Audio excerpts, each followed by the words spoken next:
is like some school. How cool is this, right, Miguel? Why couldn't I go to a school like this? I mean, it's just beautiful. I love the mural. I mean, everything is just, I love this school. Anyway, you do too. I can see.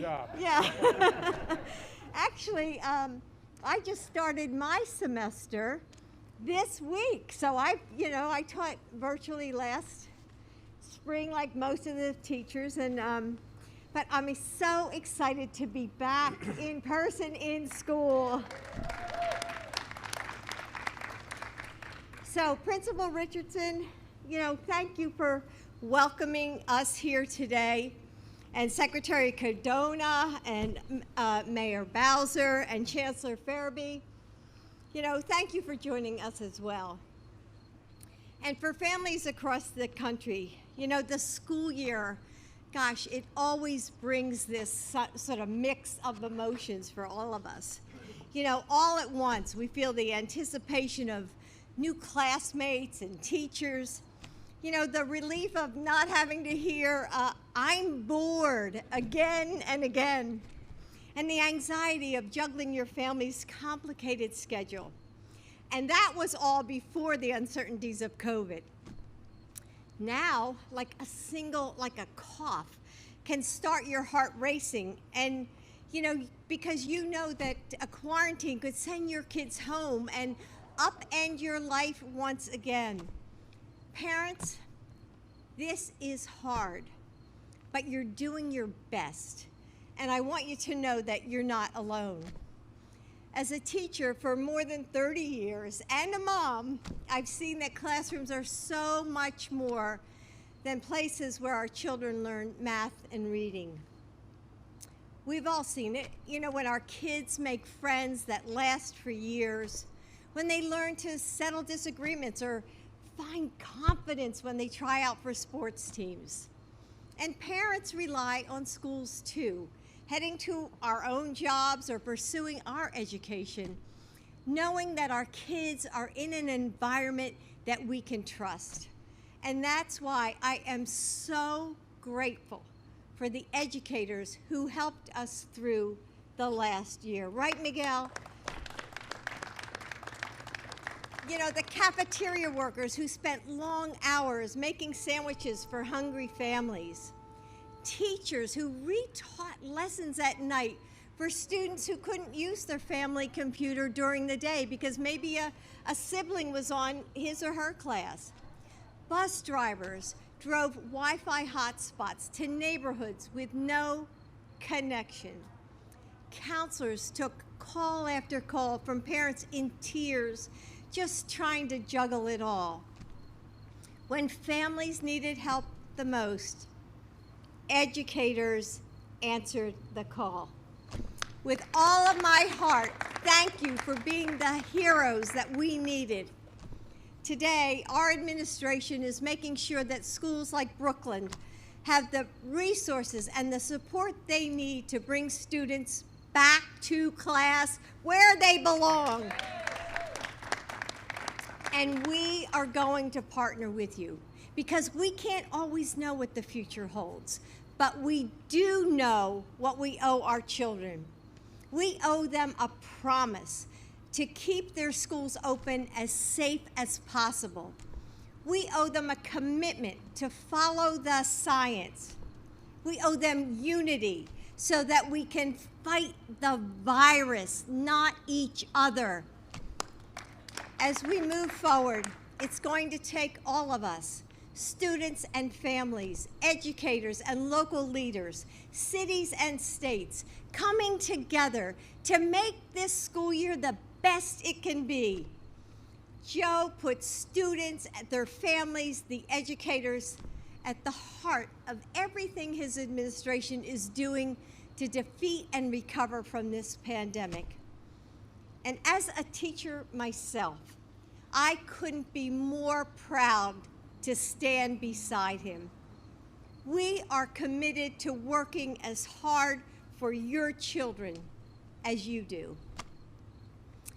And now, it's my pleasure to introduce a young man who I know makes this school very proud.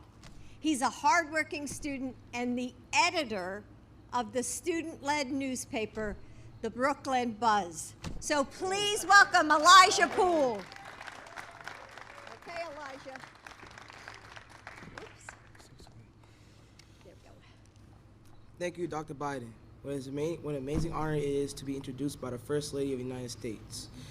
As Dr. Biden stated, my name is Elijah Poole, an 8th grade scholar here at Brooklyn Middle School.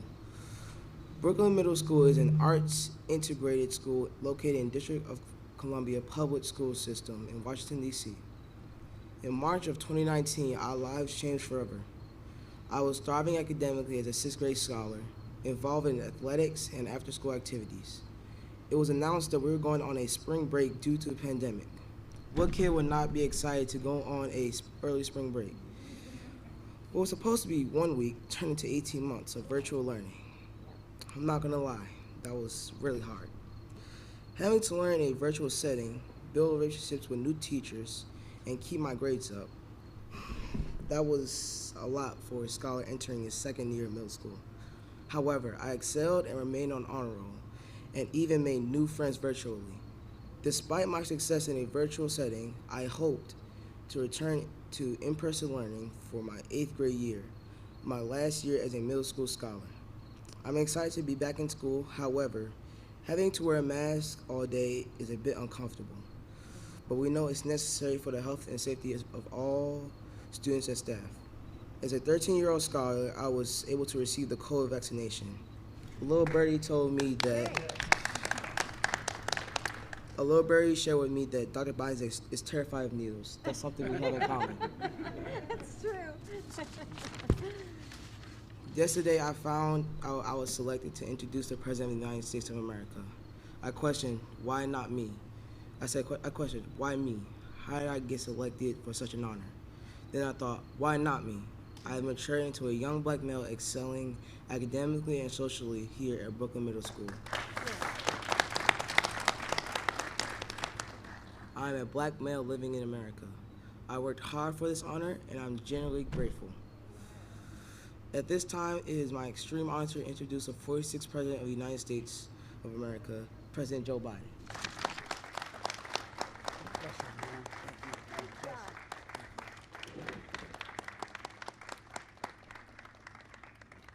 What an impressive young man. Yeah.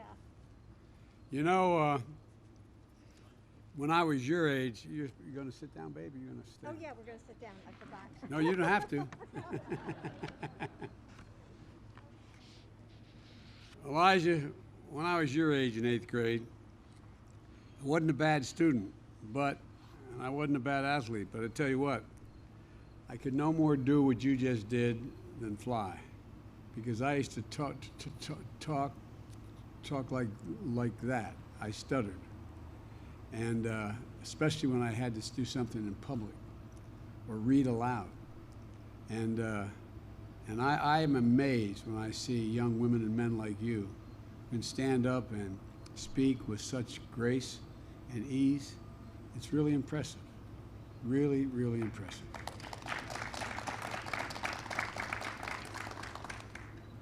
Well, folks, this is not like the school I went to. When they said we were going to speak outside, I wondered, why the hell are we going up all these stairs? I thought we'd be out in the parking lot. I mean, for real. That's what I thought we were going to be. Elijah, thank you for the introduction. And Jill and I, along with Secretary Cardona and Mayor Bowser, are here because we want you to know how very proud of you and your classmates we all are. I also want to thank Principal Richardson. I was kidding him. I was saying, this school is really something else. And the way we talked about the interphasing of all the students and the social education that's taking place and how things are changing.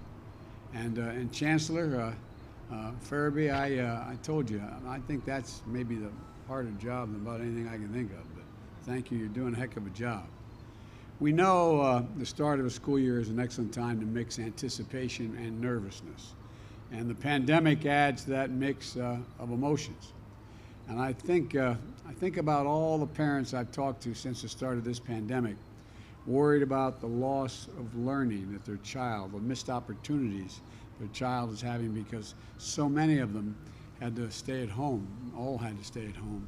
But so many of them didn't have access to the internet, didn't have access to, they didn't have the equipment, worried about whether or not the school lunch program was going to still be available. So much anxiety. And it's not just academics. It's the friendship and the socialization that may be equally as consequential. You know, it's access to critical services like meals, school counseling, that helps the students stay physically and mentally alert. But I want folks to know that we're going to be okay. We're going to be okay. We know what it takes to keep our children safe and our schools open. And we have the tools to do it. Last night I laid out a plan for the fall to beat this pandemic. And basically it has 6 parts. Vaccinate the unvaccinated. And thank you for getting the vaccination, and thank your parents for doing that. And 2 is to protect the vaccinated. 3 is increase testing and masking. 4 is to take care of people with COVID. 5 is to keep our economy going. And 6 is keep our children safe and in school, schools open. Now, for any parent, it doesn't matter how low the risk of any illness is when it could happen to your child. But we all know if schools follow the science, and they are here, and implement safety measures like vaccinations, testing, masking, then children can be safe in schools, safe from COVID-19. My plan does all these things.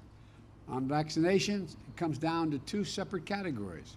Children ages 12 and older, like Elijah, who are eligible for vaccines, and he got his. Children ages 11 and under who are not yet eligible. The safest thing you can do for your child 12 and older is get them vaccinated. That's it, simple, plain, straightforward. Get them vaccinated. So parents, get your teenagers vaccinated. You've got them vaccinated for all kinds of other things, measles, mumps, rubella. For them to go to school, to be able to play sports, they've had to have those vaccinations. Get them vaccinated.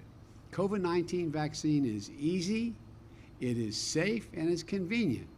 And we'll work to bring the vaccine clinics to our schools as well. Mayor Bowser's done one heck of a job. No, you really have, Mayor.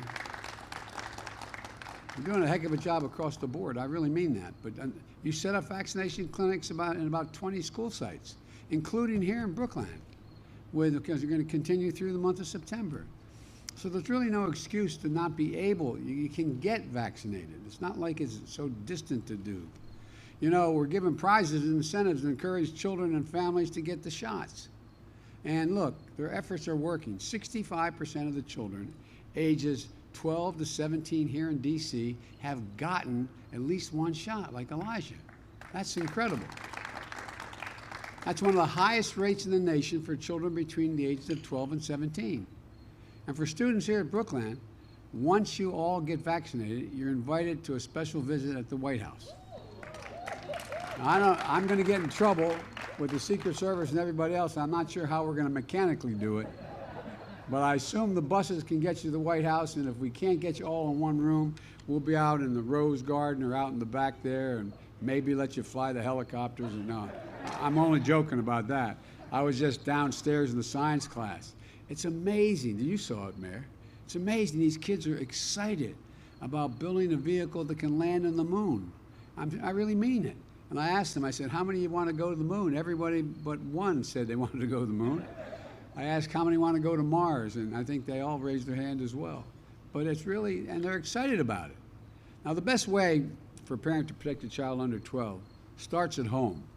Every parent, every teen sibling, every caregiver around them should be vaccinated. Children have 4 times higher chance of getting hospitalized if they live in an area with low vaccination rates rather than high vaccination rates. It goes for the home as well. There's a high vaccination rate in the home, which significantly diminishes the possibilities.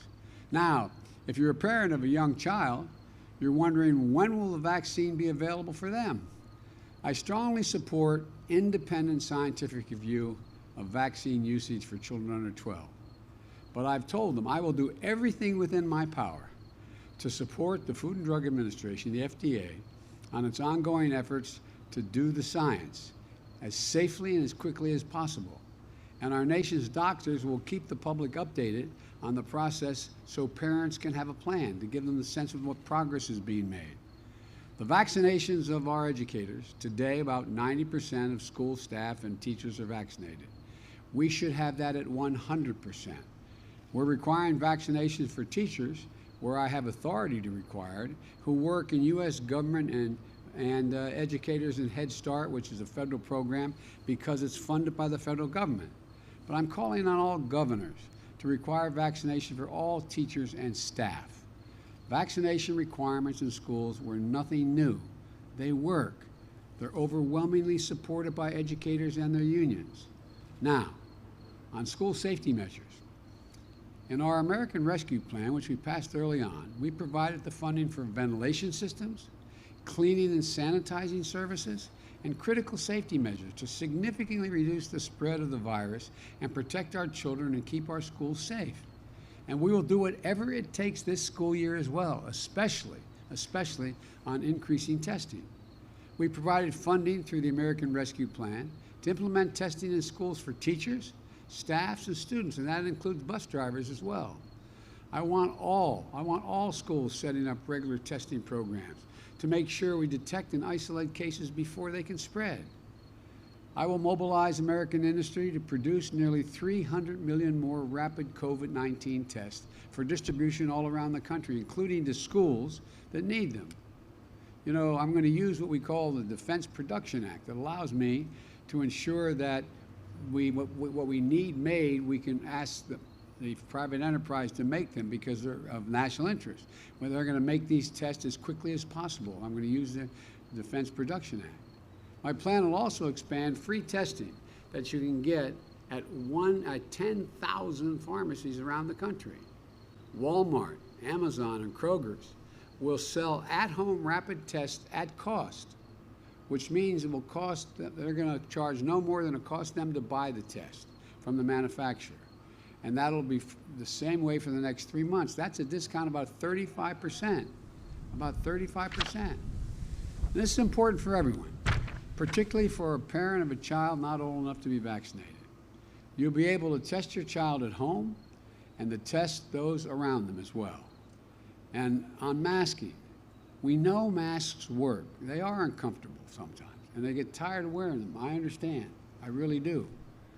And I wear them in the White House. Under the CDC guidelines, every person in a school, teachers, staff, students, should be masked while indoors. To all the school officials trying to do the right thing by our children, I will always be on your side, no matter how much heat you're getting from outside. And let me close with this. I've often said that our children are the kite strings. They're all our children, not just our children, everybody's children. They're the kite strings that lift our national ambitions aloft. That's not hyperbole, that's a fact. We owe it to them to do everything we can to keep them safe in school, dreaming, learning, thriving, socializing, becoming good citizens. It means following the science, wearing a mask, getting tested, getting vaccinated. It means working together and looking out for each other, like they teach you in school. We can look out for each other. We can do this. I think you're going to have a great school year. I can see the enthusiasm, and if you just walk in the classrooms, there's real enthusiasm. I'm sure there were some classrooms I was in through school where anybody walked in and be, oh, here you go. Nah. But you've been really great. You really have. And principal, you've done a great job here. You really have. And I think I hope everybody gets to see this. I wish I could take the whole nation around every one of these classrooms and see what's going on, because it's such a great example. So again, thank you. Have a great school year. And Elijah, I'm going to find out if I can find out when your football games are. I may want to try to figure out without 10,000 Secret Service agents to come and see you play a little bit. Okay? Thank you very much, everybody. Thank you. Our calendar vaccine requirements and overreach. We're ready Have at it. Look, I am so disappointed that particularly some Republican governors have been so cavalier with the health of these kids, so cavalier with the health of their communities. We're playing for real here. This isn't a game. And I don't know of any scientist out there in this field that doesn't think it makes considerable sense to do the 6 things I've suggested. And, but you know, let me conclude with this. One of the lessons I hope our students can unlearn is that politics doesn't have to be this way. Politics doesn't have to be this way.